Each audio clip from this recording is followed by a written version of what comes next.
isinya pada hari kiamat itu panik. Paniknya suami nggak ingat sama istri itu, istri nggak ingat sama suami. Yang namanya orang tua nggak ingat sama anak. Yauma yafirrul mar'u min akhihi wa ummihi wa abihi wa sahibati wa bani likulli imri'in minhum yauma idzin sya'nu yughni. Jadi adanya gempa bumi, adanya letusan gunung berapi, ada tiba-tiba kita sakit, sehat, itu semuanya sudah ditulis oleh Allah Subhanahu wa taala, dan itu mudah bagi Allah supaya apa? Likaila ta'sau ala ma fatakum. Supaya kita nggak pernah putus asa atas apa yang luput dari kita.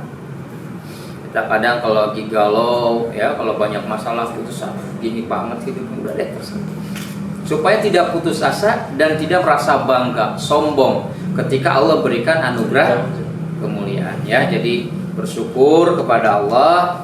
Ini kita kumpulnya di sini bukan hal yang kebetulan, dan insya Allah mudah-mudahan kumpulnya kita di sini dicatat oleh Allah Subhanahu wa taala sebagai amal soleh kita untuk bekal kita kelak di akhirat nanti.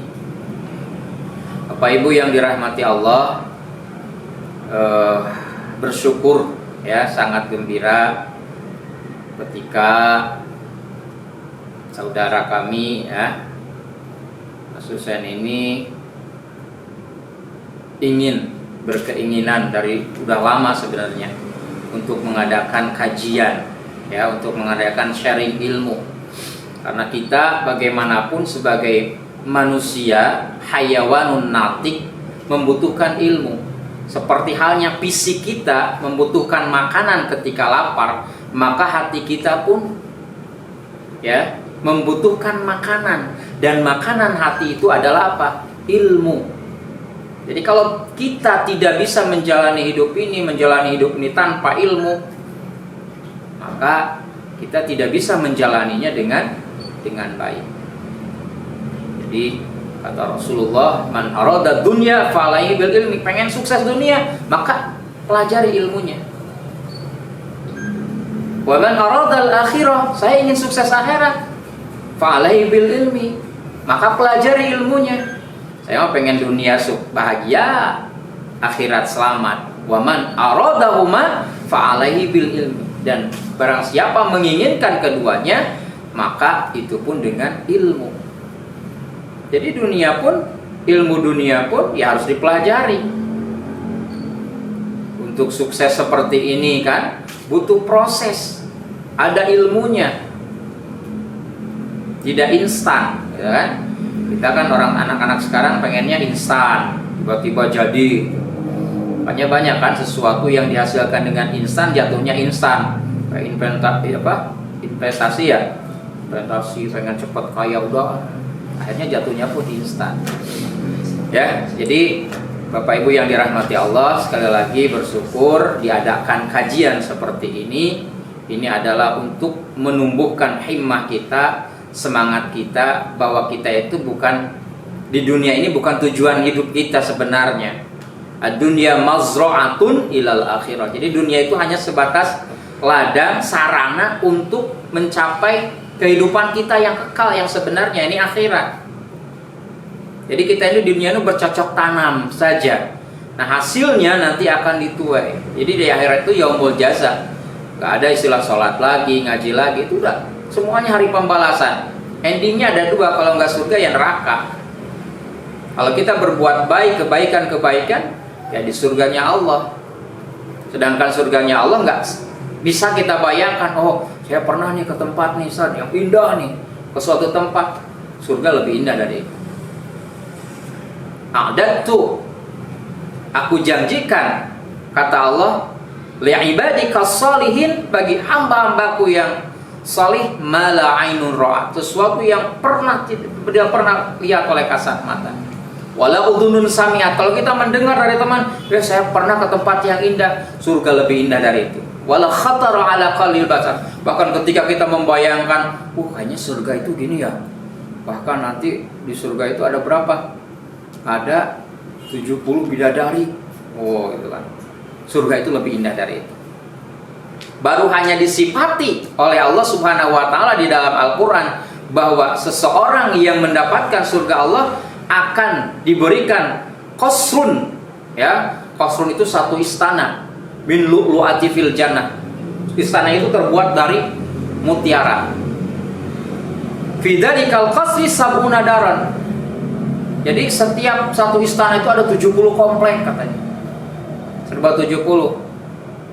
Fi kulli darin sab'una baitan. Wah, sedikit kompleknya katanya. Setiap satu komplek itu ada 70 rumah.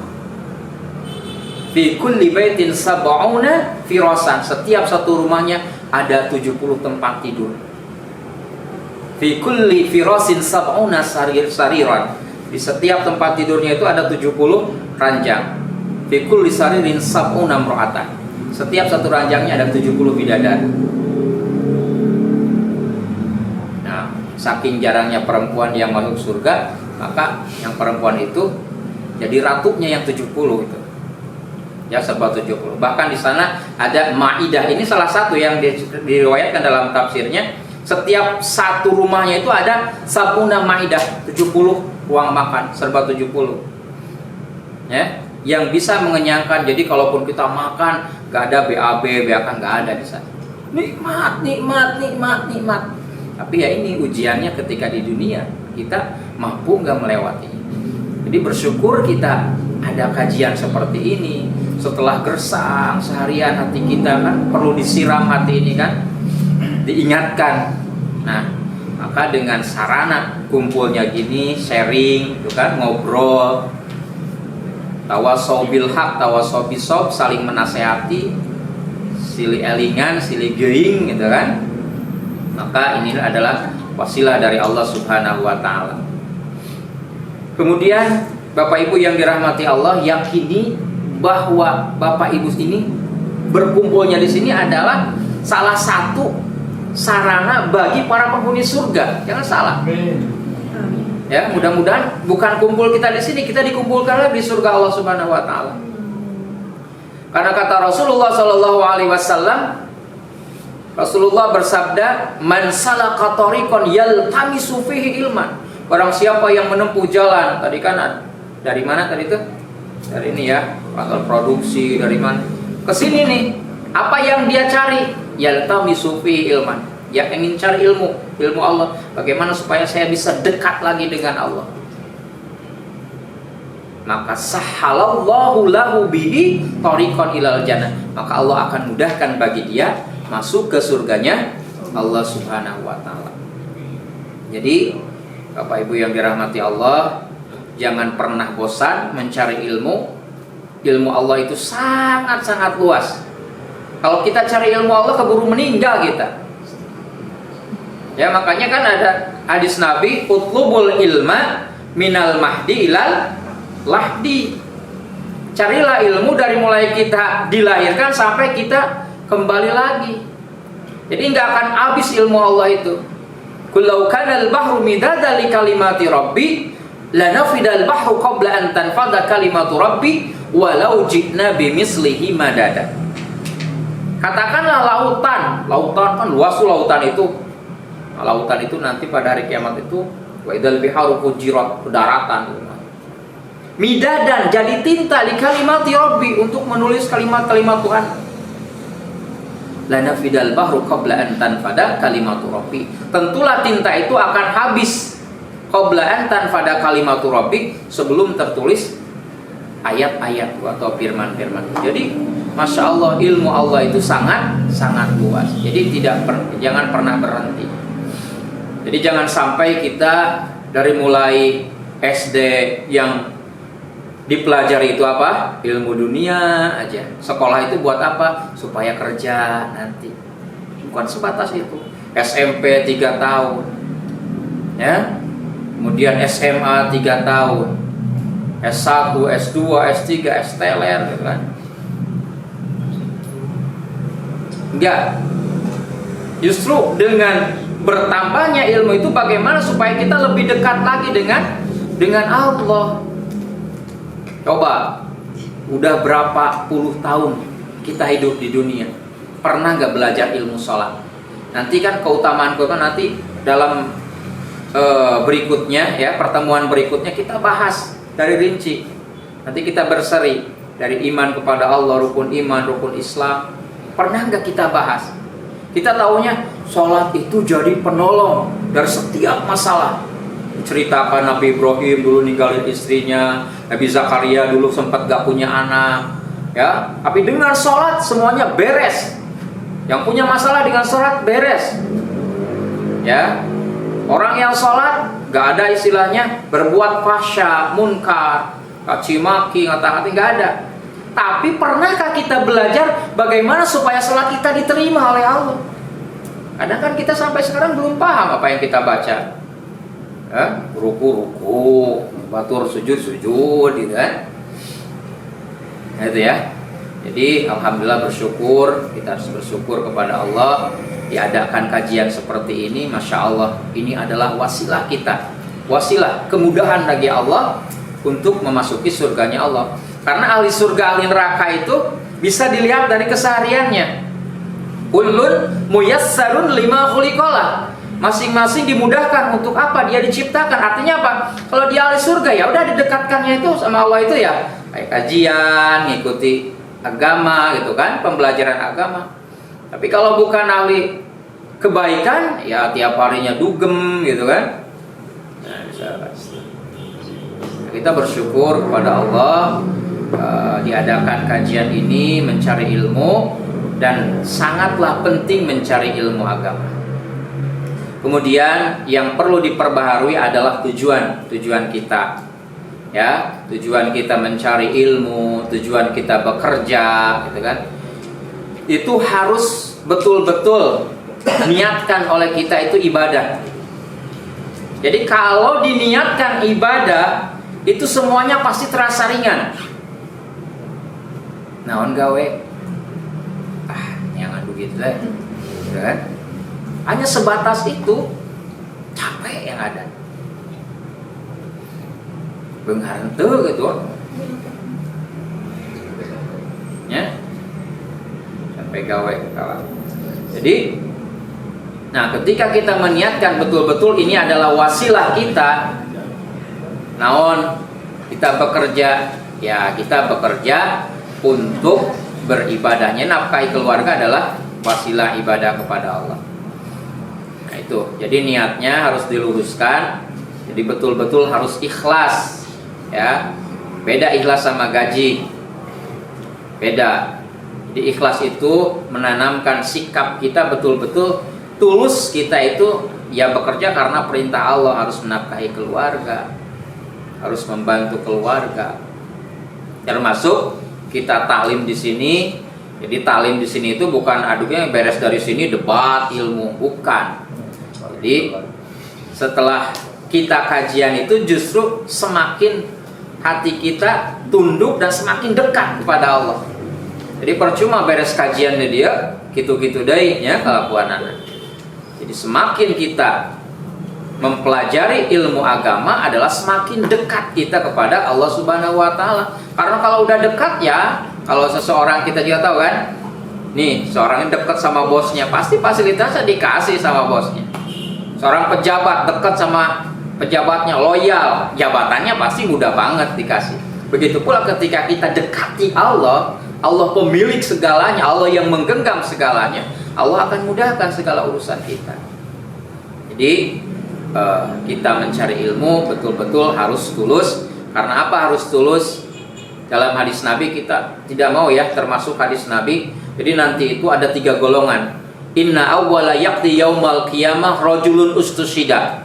Jadi yang pertama akan Allah hadapkan pada hari kiamat itu pertama orang yang mati syahid, berperang, pahalanya gede. Kalau sekarang yang orang sering bikin bangunan, pesantren gitu kan, gede tuh, berjuang. Pahalanya besar. Fa'utiya nikmatahu, didatangkan nikmat, fa'arafa, kenal, seneng. Allah tanya, fama amilta ya fulan, apa sih yang kamu lakukan di dunia sehingga kamu mendapatkan pahala sebesar ini? Lalu orang itu berkata, ya Allah, qataltu fika, dulu saya berperang, dulu saya berjuang, fika demi mencari ridhamu. Malaikat mah taunya ditulisinnya wah dia benar perang. Tapi Allah tahu hatinya, kadzabta, bohong, dusta kamu. Qatalta Karena li'an yuqala jari. Dulu kamu berperang, dulu kamu berjuang ke sana cari dana kemana pun. Bukan karena aku. Li'an yuqala jari, supaya ingin disebut pemberani, jagoan, paling berjasa. Waqad qila, itu juga sudah dikatakan di dunia, kamu dipuji, kejagoannya kamu berjasa ya. Apa itu tadi? Fasuhiba waj'alan. Yang tadinya mau masuk surga, Allah telungkupkan, masukkan ke dalam api neraka. Yang kedua, nah ini kita yang kedua. Rajulun ta'allamal ilma wa 'allamtuhu wa qira'atul Qur'an. Pahalanya besar kita kumpul di sini. Orang yang belajar, orang yang ngajar, orang yang baca Al-Quran, pahalanya sangat besar. Fa'utiya nikmatau, didatangkan nikmatnya. Fa'arafau, senang dia.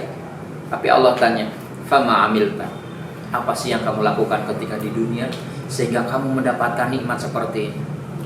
Dengan bangganya dia mengatakan, ta'allamtul ilma wa 'allamtuhu fika. Ya Allah, dulu kan saya belajar, dulu saya ikut kajian, dulu saya ngisi kajian fika, demi mencari ridhamu. Bahkan wa qara'tul Qur'ana fika, dulu saya baca Al-Quran ya Allah, fika, mencari ridhamu. Allah berkata, kadzabta, bohong mana? Kadzabta, dusta kamu, dusta. Ta'allamtal ilma wa 'allamtahu li an yuqala 'alim wa qara'tal Qur'ana li an yuqala qari. Dulu kamu baca Quran, dulu kamu belajar, dulu kamu ngajar, supaya ingin aja disebut oleh orang itu, alim, pang pinterna, gitu kan? Pang getolna.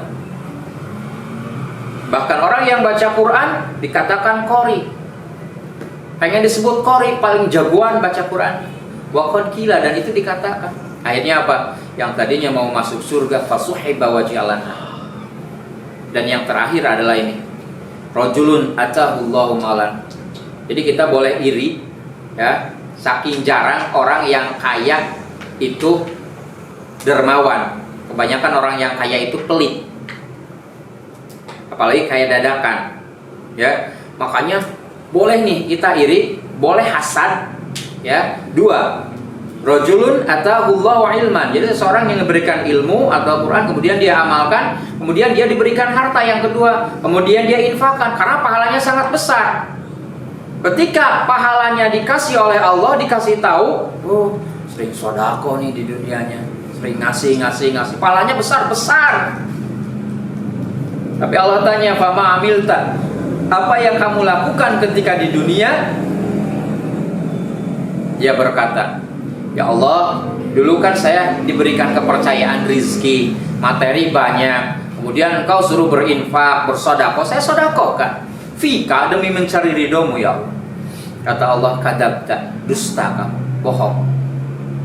Ya, kamu menafkahkan hal itu bukan karena aku, lian yuqala jawad, supaya ingin disebut apa? Dermawan, bageran ceneta. Baik orangnya. Dan itu sudah disebutkan di dunia. Nah, jadi ini pandai-pandai menjaga hati ya. Jadi niatkan betul-betul kita datang ke sini adalah mencari ilmu Allah Subhanahu wa taala. Bapak Ibu yang dirahmati Allah, jadi pentingnya kita ahammiyatul ilmu, urgensi mencari ilmu itu sangat penting bagi kita, karena ketika kita ingin melaksanakan menjalani hidup di dunia ini, di mana dunia ini kan tempat ujian ya, tempat masalah. Ya wajah-wajah lagi wajah penuh masalahnya. Di beres masalah iyo datang di masalah, beres iyo datang masalah itu kan, tapi dunia. Wajar di dunia. Namanya dunia tempat ujian, tempat masalah. Moal aya sok sahan ke dipasian masalah. Moal tinggalin nawar sih nasi kita ya masalahnya. Mana ada wajar masalah.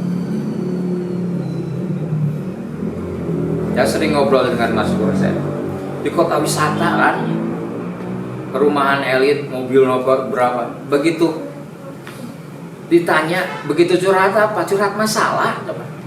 Pak, uang saya mungkin, katanya mobil saya Jaguar, uang saya satu rumah ini, tapi utang saya 2 rumah ini.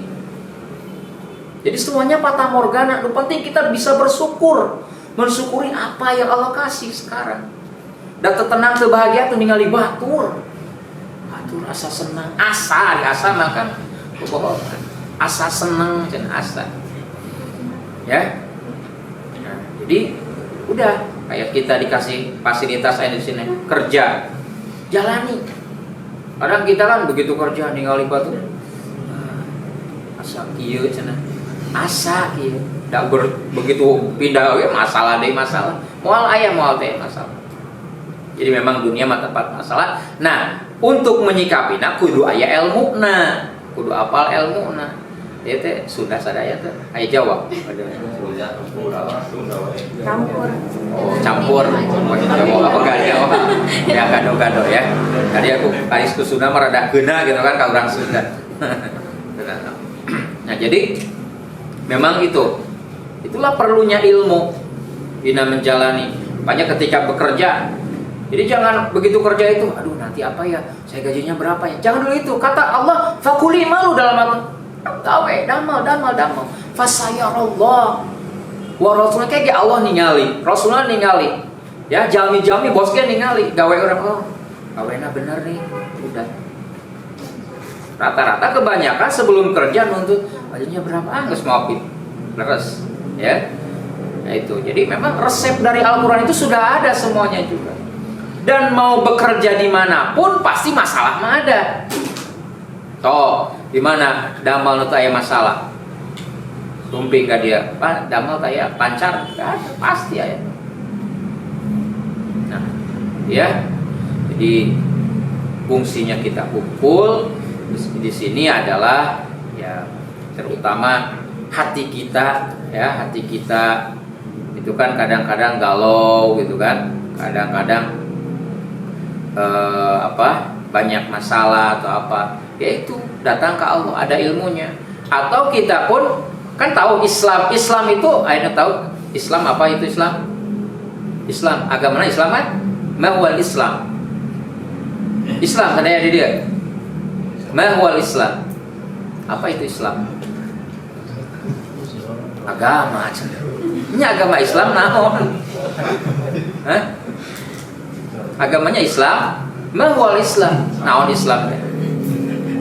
Oh, agama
wa innaha lakabiratun illa 'alal khashiyin.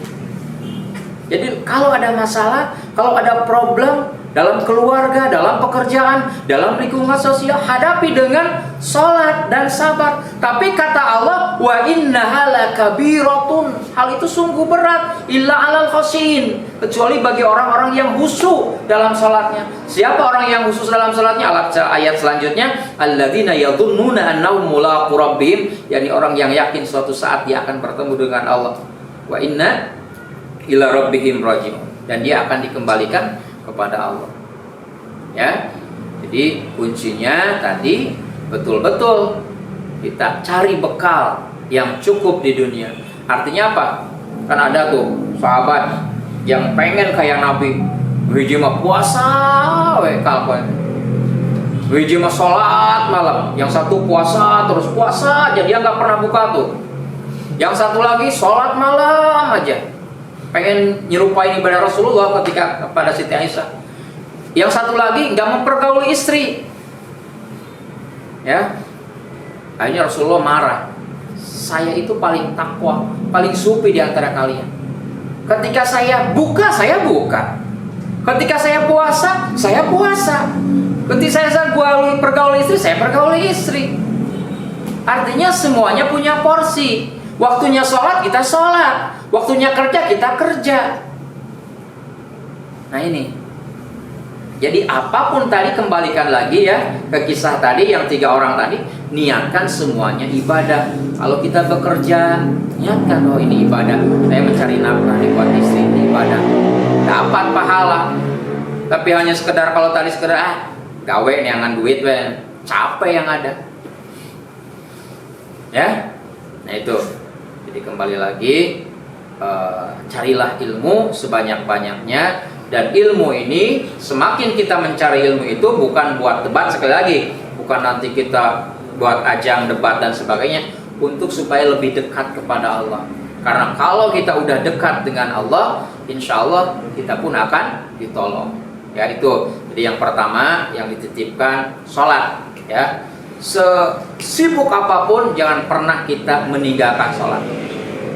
Orang yang lalai sholat otomatis hawa nafsu yang mengikutinya. Kata Allah dalam surah Maryam ayat 59, boleh nanti dilihat, fakhalafa min ba'dihim khalfun adaa'us shalah wattaba'us syahawat fasawfa yalqauna ghayya. Nanti kata Allah akan datang satu generasi di akhir itu, di mana generasi itu generasi yang buruk. Siapa? Adaa'us shalah, dia yang suka menyia-nyiakan sholat. Ya, sholat sarang subuh kaberangan, ya, sholat kesiangan, sholatnya jarang khusyuk, bahkan sisa waktu, kan orang sisa waktu sholat lagi. Lohor, keweng asar, cenah kagok. Sehingga otomatis rumus dalam Al-Quran, wattaba'us syahawat, ketika dia melalaikan sholat, sibuk, maka wattaba'us syahawat, yang akan menjadi panutan dia adalah syahwatnya, nafsunya. Itu rumus yang gak bisa dipisahkan. Jadi bukan karena dia lalai sholat kemudian sibuk, justru karena sibuk dia melalaikan sholat. Maka fasawfa yalqauna ghayya, maka dia akan mendapatkan kehidupan yang sesat. Yang kedua, dititipkan insya Allah sudah bisa semuanya juga baca Al-Quran. Kalau belum bisa baca Al-Quran, gak apa-apa belajar. Kalau kita masih terbata-bata, kata Rasulullah, al-mahiru bil Quran ma'as-safaratil kiramil bararah. Orang yang pandai membaca Al-Quran akan bersama para malaikat yang dimuliakan. Aduh, tadi saya masih terbata-bata. Alhamdulillah. Walladzi yaqra'ul Quran, kemudian orang yang membaca Al-Quran, wa yatata'u bihi wa huwa 'alaihi syak, kemudian terbata-bata, susah banget mengucapinnya. Falahu ajrani, dia dapat 2 pahala. Tetap dapat pahala. Dan orang ketika sudah berinteraksi dengan Al-Quran, demi Allah, hidupnya pasti mudah. Bahkan wa nunazzilu minal Qur'an ma huwa syifa. Kalau galau, punya penyakit lahir batin, ketika kita dengan Al-Quran, Al-Quranlah yang akan menjadi obat, syifa, terutama obat hati. Jadi sesibuk apapun, kalau bisa bacalah Al-Quran selembar atau baca. Istiqomah. Kenapa istiqomah? Jangan sekarang lagi semangat, saya 1 juz katanya. Setelah itu sebulan tuh ngaji-ngaji kan. Sebulan gak ngaji, kayak di Ramadan. Apa-apa. Nanti ada ini aja mas, tadarus apa nanti. Apa maksudnya? Kan udah yang sedikit-sedikit pelan-pelan. Pahalanya 1 huruf aja 10 kebaikan loh. 1 huruf ngajarin dengan 1 huruf 10 kebaikan. Kebaikan itu apa? Akan menutup kejelekan-kejelekan dosa-dosa yang pernah kita lakukan. Al-hasanat yudhibna sayyi'at, surah Allah. Hasanat, kebaikan-kebaikan kurang 1 huruf. Bismillah udah berapa huruf tuh? 1 hurufnya 10 kebaikan. Nah, kebaikan-kebaikan itu akan menghapuskan dosa-dosa. Dosa-dosa kecil kita itu dihapus. Kuncinya 2 itu. Dekati Allah dengan sholat. Nanti akan kita bahas selanjutnya bagaimana sholat yang diterima. Yang kedua baca Al-Quran. Pelan-pelan aja. Itu mungkin yang dapat saya sampaikan. Kalau misalkan ada yang ditanyakan, ada waktu berapa menit, 5 menit lagi ya, 10 menit lagi, boleh kita sharing, ngobrol. Silakan kalau ada yang ditanyakan. Kalau tidak, nanti kita akan akhiri dengan doa bersama. Tutup dengan doa. Ustaz tanya boleh kan? Boleh. Ini misalnya kita kan waktunya asar atau maghrib, terus kita kan dalam perjalanan tuh ya. Terus waktu duhur. Belum asar dong. Belum asar bukan macet ya. Kan mau nggak mau kan tahu-tahu udah maghrib. Kan nggak mungkin, kadang-kadang misalkan kita perjalanan di tengah tol, itu kan sulit ya kita. Mungkin kalau ada Sholat apa yang itu? Sholat apa? misalkan antara yang rata-rata biasanya kalau nggak asar di maghrib gitu. Itu kalau udah kena macet kayak gitu, nah itu bagusnya gimana ya Pak Ustadz? Ya. Jadi memang ada yang namanya ada jama, ada qasar, dan ada di dalam fikih itu qada, gitu kan? Jadi kalau misalkan jama itu adalah menggabungkan sholat, namanya gabung. Misalkan jama itu menggabungkan duhur ke asar, itu namanya jama, gabung. Misalkan saya mau pergi nih ke Tasik, Aceh, ya. Nah, kalau misalkan jamaknya jamak takhir, berarti sholat duhur ditarik ke asar. Kalau jamak takdim, berarti si asar ditarik ke duhur. Nah, itu jamak. Ada qasar.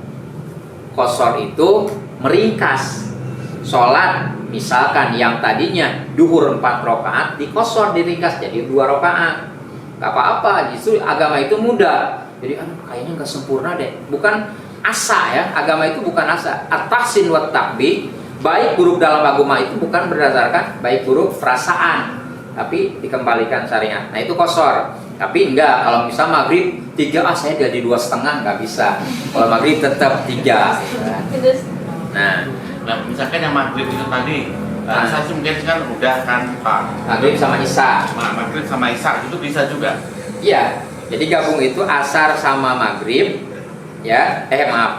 Duhur sama asar, maghrib sama isya.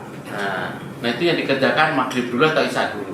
Nah itu yang dikerjakan itu ikhtilaf. Kalau misalkan saya datangnya kalau misalkan maghrib udah datang, ya maghrib dulu. Baru. Atau misalkan, aduh maghribnya kelewat nih, saya belum bisa. Nah boleh ada itu melaksanakan yang dahulu, isya dulu boleh. Atau karena misalkan telatnya maghrib, saya pengen maghrib dulu nggak masalah. Tapi kalau misalkan isya ada yang berjamaah sana, ya isya dulu baru maghrib. Gitu. Tapi kalau sebaliknya kayak tadi, misalkan saya mah ada sendiri, mau pengen maghrib dulu karena yang telat maghrib nggak masalah. Itu ikhtilaf, perbedaan kata. Yang penting jangan sampai nggak sholat lah. Jadi itu maksudnya di kodo itu 2 rakaat. Nah, kalau di kodo bukan. Kalau di kodo itu diganti. Oh. Nah, kalau misalkan ketiduran nih, Iya. nggak disengaja ya. Misalkan kita sholat apa ya? Subuh. Biasa subuh. Kodo terus. Pak ya. Subuh kan ketiduran. Nah, misalkan bangunnya jam 7 ya. Nah, itu boleh kodoan. Jadi diganti gitu. Harusnya adanya kan waktu subuh itu nggak lama tuh. Karena waktu itu kalau jam 7 itu udah waktunya duha ya kan.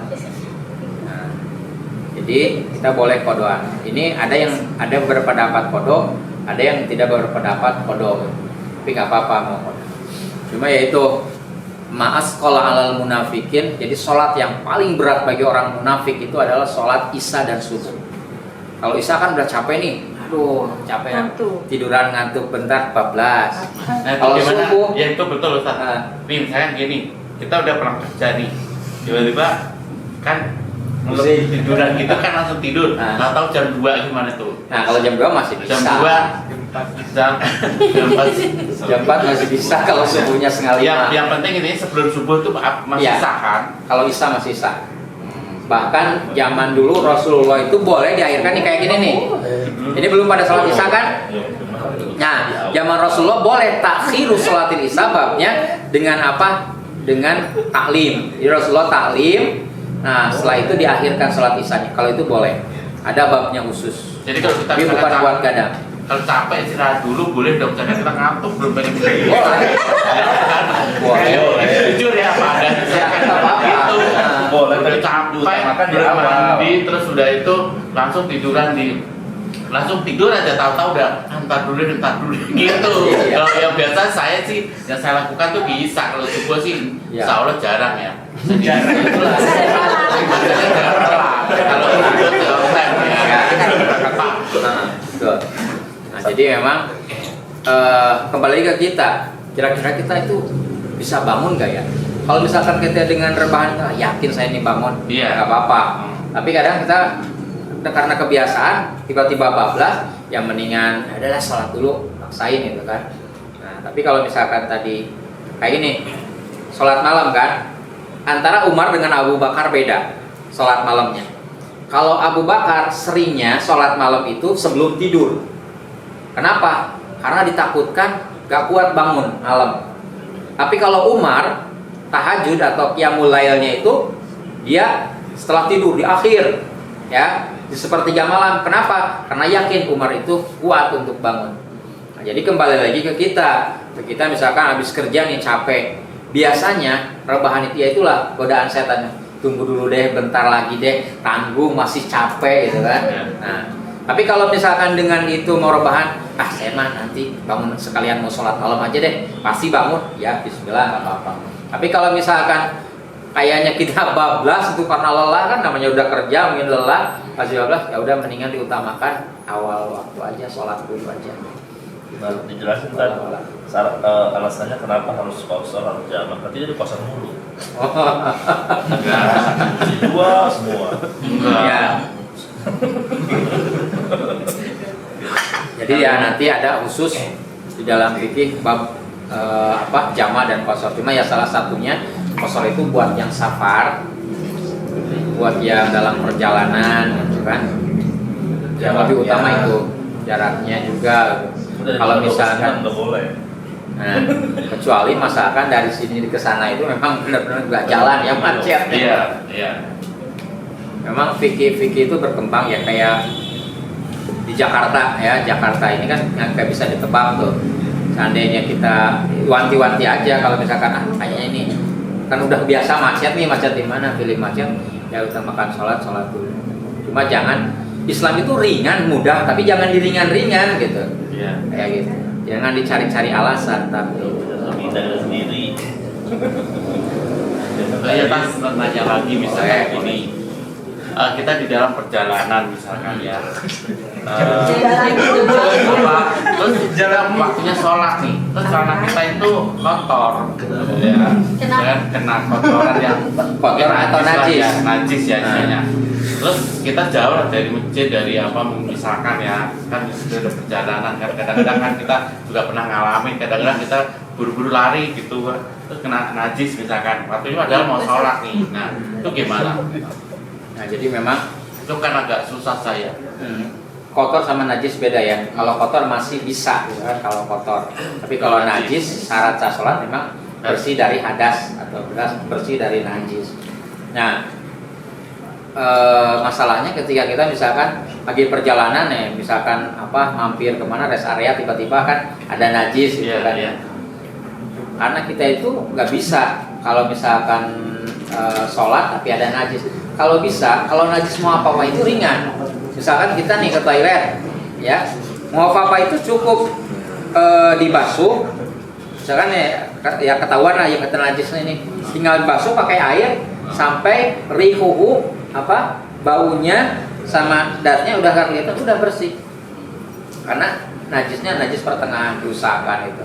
Kalau misalkan bisa kalau misalkan nggak ada cara lain ya, tapi kan misalkan musola di mana berarti biasanya ada sarung atau apa. Tapi kalau nggak ini najis mau apa sama kita ringan bisa kok.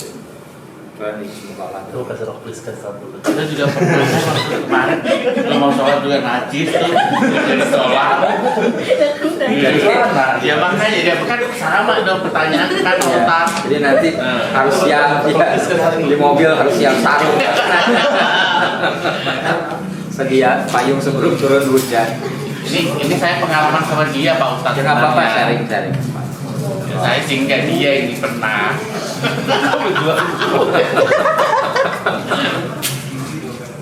Ini lagi kalau nggak ada wudhu itu boleh nggak sih pegang Al-Quran? Nah itu nggak ada wudhu boleh nggak pegang Al-Quran? Pegang kan nggak ada adab, itu hanya sebatas adab. Ada dia. Adab boleh aja. Boleh ya. Soalnya kan dulu waktu ngaji kecil itu benar-benar nggak boleh. Kalau sapinya dulu itu sekarang betul-betul. Karena kan sekarang, lebih utama baca Quran di kertas apa di digital di handphone. Sebenarnya Karena lebih utamanya dari ini ya. Jadi kan sekarang kan namanya yang penting handphone juga kan ketika dia tidak berupa Al-Quran dia posisinya sebagai handphone. Iya. Tapi secara Al-Quran dia sebagai Al-Quran. Jadi kembali lagi Al-Quran juga kan berupa mushaf. Iya. Mushaf dulu juga kan belum tentu seperti mushaf Al-Quran tulisan sekarang. Jadi yang utamanya yang baca. Yang di kertas. Enggak yang di kertas. Pokoknya baca, lebih ke baca, mau di kertas, mau di ini. Dan harus saya bingung karena kan sepengetahuan saya dulu diajarin seperti itu, nggak boleh kalau nggak ada wudhu kita lakukan, tapi tetap ada di handphone. Al-Quran ini kan belum ada handphone kan? Belum ada itu gimana kan gitu. Ya, jadi nggak apa-apa. Sekarang karena begitu kita handphone digital Quran ya udah posisinya di Quran. Makanya kan kadang bawa ke toilet, kadang ada pertanyaan, kan ada Qurannya. Karena ketika kita udah tutup aplikasi Quran itu berubah lagi jadi handphone. Gila Pak. Sensasi kan ini. Iya, justru lebih ini. Cuma ya masalahnya kalau di handphone yaitu baca Qurannya lama, begitu ada ting gitu kan. Bukan aplikasi lain. Aplikasi lain. Yang batalin puasa. Ya kalau puasa enggak lah. Kalau enggak batal enggak. Kalau puasa itu enggak. Paling itu aja sih sayang. Nelen ya, renang nelen. Dulu kan kayak gini aja. Renang. Kalau di kampung kan jangan kentut di air loh, batal. Gak ada hubungannya kentut di air batal kan. Padahal dari sini bukan dari. Sampai sekarang juga masih ada pemahaman kalau di kota-kota itu makan minum itu batalin sholat. Ya memang. Maksudnya batalin wudhu, bukan batalin sholat ya. Kalau sholat ya batalin wudhu. Tapi memang saya belajar waktu ngaji kecil juga begitu Pak Ustadz. Jadi kalau kita udah wudhu, kita makan atau minum, kalau nggak salah masih diperbolehkan, kalau makan nggak boleh. Yang pentingnya ada sisa. Nggak masalah. Nggak ada, yang penting nggak ada sisa. Habisnya Lu jangan sampai kumur-kumur. ngemil. Kan udah wudhu tuh. Jangan ngemil sholatnya. Makanya sholat itu kan ada takbiratul ihram, takbir intiqalah. Jadi kalau yang Allahu Akbar pertama itu namanya takbiratul ihram. Yang tadinya halal jadi haram, tadinya minum kan halal, begitu kan jadi haram. Tapi kalau yang pindah ini namanya takbir intiqalah. Kita mau ruku, kemudian habis tidak mau sujud, itu kan takbir juga. Jangan diam, jangan. Karena kita ngikut imam udah kebiasaan diam aja, ucapin takbir juga itu. Namanya takbir intiqalah, takbir pindah dari berdiri ke ruku, dari i'tidal ke sujud, itu takbir juga. Allah.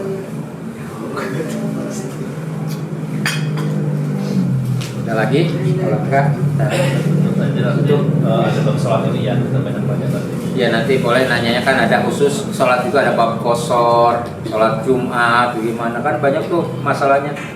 Kalau saya musafir boleh nggak Jumatan, atau saya sholat duhur saja, banyak lah pertanyaannya.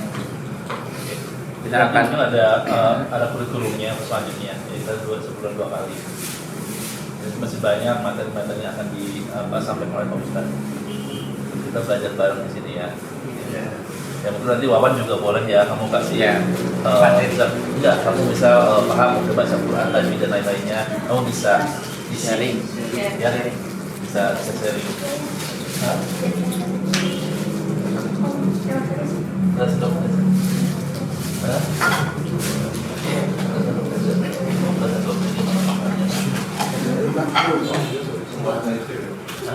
Enggak, udah mau itu bagiin aja. Matanya udah mau kebalik. Apa tadi? Belum pada makan kan kali. Iya, sudah. Kita tutup doa aja ya. Baik, Pak Ibu, biasanya Rasulullah di akhir kajian itu ditutup dengan doa, ya, doa kafaratul majlis dan doa yang diaminkan oleh para sahabatnya. Mudah-mudahan pertemuan kita menjadi wasilah kita untuk kita ada di surganya Allah Subhanahu wa taala. Amin. A'udzubillahi minasyaitonir rajim. Bismillahirrahmanirrahim. Alhamdulillahirabbil alamin. Hamdan katsiran thayyiban mubarakan fi. Allahumma la tada' lana dhanban fi maqamina hadza illa ghafartah. Ya Allah, jikalau di antara kami ya Allah yang dari rumahnya membawa dosa-dosa ya Allah, membawa maksiat-maksiat baik yang terang-terangan ataupun yang tersembunyi ya Allah, maka kami mohon pada saat ini, detik ini ya Allah, ampuni segala dosa-dosa kami ya Allah, ampuni segala maksiat-maksiat yang kami lakukan. Wala hamman illa farajtah. Ya Allah, jikalau di antara kami diberikan kebimbangan masalah-masalah hidup di dunia ini, kami mohon dengan ketulusan di tempat ini ya Allah, berikan solusi dari segala permasalahan yang kami hadapi ya Allah. Wala asiran illa yasartah. Jikalau kami diberikan kesulitan-kesulitan ya Allah di dalam keluarga kami, di dalam pekerjaan kami dan kehidupan sosial kami, maka dengan penuh ketulusan ya Allah, berikan ketenangan kepada kami ya Rabbal Alamin. Wala dainan illa qadaita. Ya Allah, jikalau kami di antara kami ini yang dari rumahnya diberi ada utang piutang yang belum kami bayar ya Allah, maka dengan rahmat-Mu ya Allah, berikan kepada kami rizki yang berlimpah, yang barokah untuk bisa melunasi utang-utang kami ya Allah. Wala maridhan illa syafaitah. Ya Allah, jikalau di antara kami dan keluarga kami diberikan rasa sakit lahir ataupun batin ya Allah, maka kami mohon ya Allah, sebelum Kau angkat kami ya Allah, maka sembuhkan, angkat penyakitnya ya Rabbal Alamin. Rabbana ighfir lana dzunubana wa liwalidina warhamhum kama rabbawna shighara. Ya Allah, jikalau orang tua kami masih ada ya Allah, sayangi mereka ya Allah, panjangkan umur mereka ya Allah, sehatkan mereka ya Allah. Maafkan jikalau kami belum bisa membahagiakan mereka dan membalas jasa-jasa mereka. Ya Allah, jikalau orang tua kami telah tiada ya Allah, lapangkan kuburnya ya Rabbal Alamin. Ampuni segala dosa-dosanya ya Allah. Terima iman Islamnya ya Allah, dan tempatkanlah orang tua kami yang telah tiada di tempat yang terbaik di surga-Mu ya Rabbal Alamin. Allahumma inna nas'aluka ilman nafi'an wa rizqan thayyiban wa amalan mutaqabbal. Ya Allah, jikalau Kau panjangkan umur kami ya Allah, kami mohon dari mulai malam ini ya Allah, berikan kekuatan kepada kami untuk bisa berubah menjadi lebih baik ya Allah. Memperbanyak amal kami ya Allah untuk kepulangan kami ya Rabbal Alamin. Kami pasti mati ya Allah, kami pasti menghadap kepadamu ya Allah. Alangkah indahnya kematian menjemput. Dosa-dosa kami telah Kau ampuni ya Rabbal Alamin. Seandainya kami mati dalam keadaan husnul khatimah. Amin. Rabbana afriq alaina sabra wa tawaffana muslimin. Ya Allah, berikan kepada kami kesabaran, ketabahan ya Allah, di dalam menghadapi ujian hidup ini ya Allah, dalam mendidik anak-anak kami yang suatu saat adalah amanah yang akan kami pertanggungjawabkan di hadapan-Mu ya Rabbal Alamin.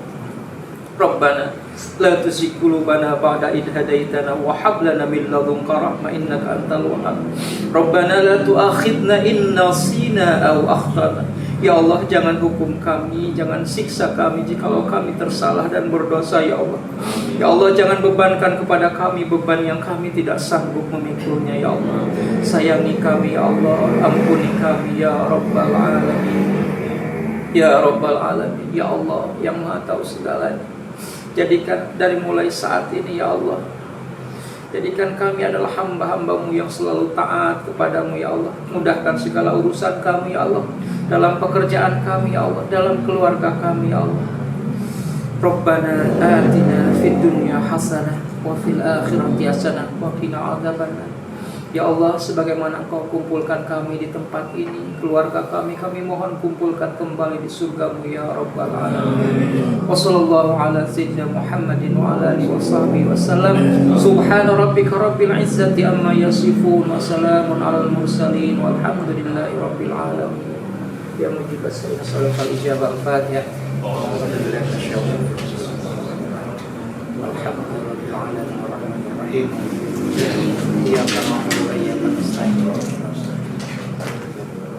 Baik, terima kasih, mudah-mudahan ada manfaatnya.